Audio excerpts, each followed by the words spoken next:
Já atualizando o que está acontecendo agora no Rio Grande do Sul, as chuvas que atingem o estado já causaram estragos em pelo menos 90 cidades. A Gabriela Garcia está com a gente. Gabriela, mais uma vez, cidades que foram afetadas pelas enchentes do ano passado, aquelas enchentes históricas, sofrendo transtornos. Muita gente fora de casa nesse momento por conta dos alagamentos, rios que transbordaram.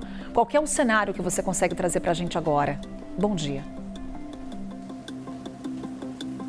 Exatamente, Carol. Mais uma vez, as pessoas nas áreas mais atingidas pela enchente do ano passado acabam se vendo aí em uma situação muito parecida, tendo que sair de casa, perdendo, seus pertences. Claro, em uma proporção menor, mas ainda assim é um transtorno muito grande. A gente tem 4.500 pessoas fora de casa nesse momento no Rio Grande do Sul. Como você disse, então, 90 cidades já reportaram problemas com as chuvas, como alagamentos, quedas de árvores, deslizamentos de terra, danos em casas, em edificações.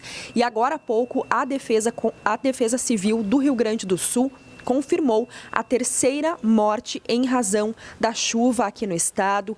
É a morte de um homem de 72 anos que aconteceu ontem na região metropolitana de Porto Alegre, entre os municípios de Sapucaia do Sul e São Leopoldo. Esse homem estava dentro do carro, dirigindo, quando o carro foi atingido por uma árvore. Então a gente tem a confirmação desta terceira morte. Outras 2 pessoas também morreram, as 2 que também estavam dentro de veículos, mas acabaram sendo arrastadas por conta de enxurradas em Encruzilhada do Sul, na região em Candelária, na região dos Vales, e em Nova Petrópolis, na região da Serra Gaúcha. Então a gente tem essas 3 mortes e um homem desaparecido que também acabou sendo levado pela enxurrada, estava dentro de um carro. Então esse é o balanço mais recente.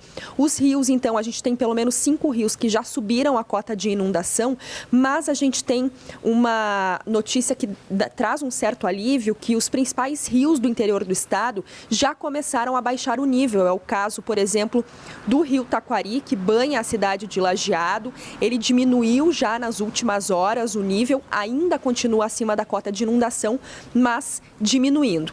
O rio em São Sebastião do Caí também, o rio Caí, também está baixando nesse momento. Então, nas cidades, as ruas que estavam alagadas agora já estão liberadas. Em São Sebastião do Caí ainda tem alguns alagamentos pontuais. Em contrapartida, rios aqui da região metropolitana começaram a aumentar de nível. É o caso do rio Guaíba.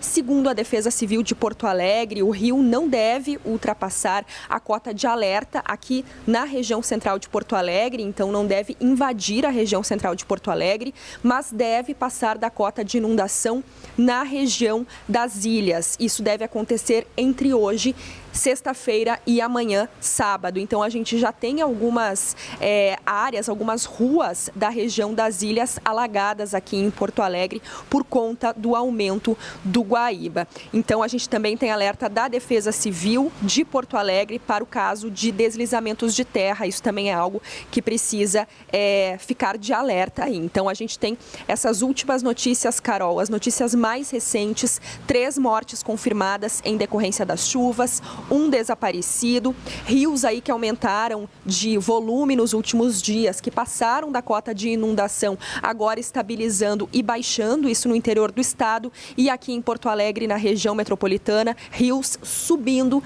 e que devem, em algumas localidades, ultrapassar a cota de inundação. Não é o caso do centro de Porto Alegre, segundo previsão da Defesa Civil. Então a gente segue acompanhando por aqui toda essa situação. A chuva voltou agora em Porto Alegre, mas ainda em baixa intensidade. Eu volto com você. Obrigada. Gabriela Garcia com informações para a gente lá do Rio Grande do Sul e atualizando, infelizmente, a confirmação de mais uma morte devido às consequências dos temporais. E essa chuva continua lá no Rio Grande do Sul. Hoje o litoral, as regiões da Campanha e de Serra ficam em alerta para temporais.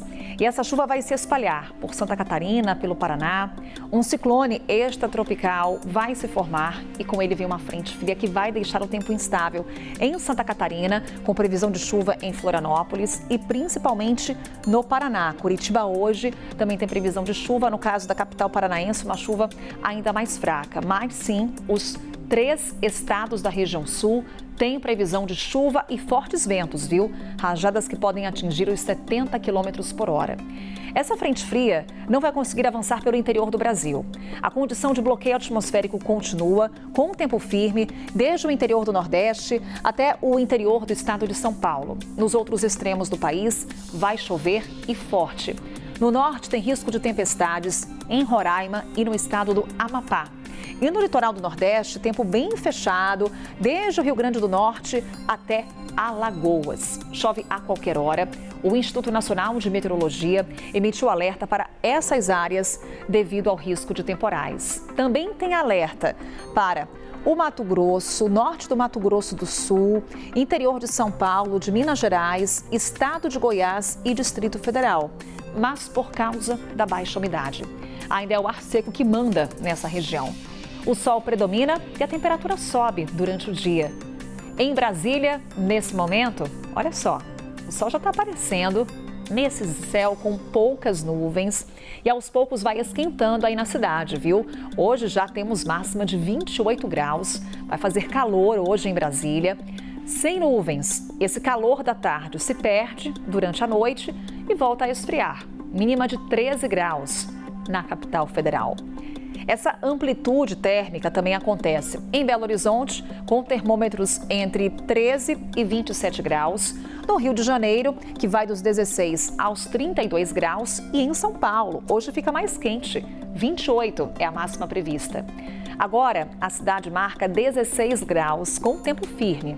Amanhã é que ocorre um aumento de nebulosidade em São Paulo.